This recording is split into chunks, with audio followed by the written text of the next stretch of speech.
К перемежеванию земель, которые вам предлагают, и еще к вымогательству у вас денег у всех предпринимателей? Как? Ну, не дают работать, мучат, бизнес кошмарит, невозможно, не зная сельским хозяйством заниматься, не зная безопасностью предприятия заниматься. Именно вот, чтобы не отобрали земли, людей без земли, чтобы не оставили. Вот. Основной вот приходится вот в это время, вот последние 1,5-2 года заниматься чисто вот этим. Вот.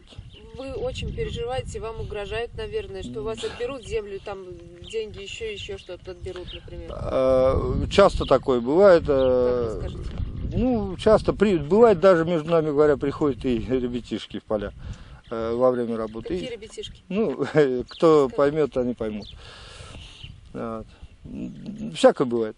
То есть к вам в поле прям приходят какие-то молодцы, да, которые у вас вымогают деньги? Бывает и такое. Предупреждаю, что это наши земли, чтобы на них не работали. Хоть эти земли, они испокон веков нам принадлежали, нашим дедам, нашим отцам принадлежали они. Мы работаем именно на наших, именно наследством перешедших землях.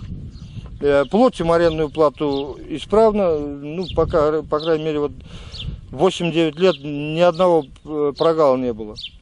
Договор заключен, замежован.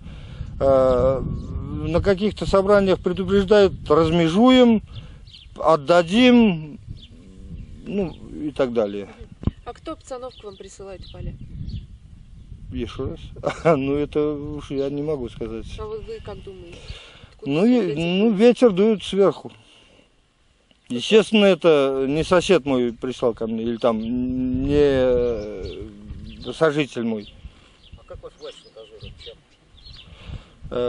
Вот это вот и шантаж и получается. Размежуем, передадим другим, не дадим работать.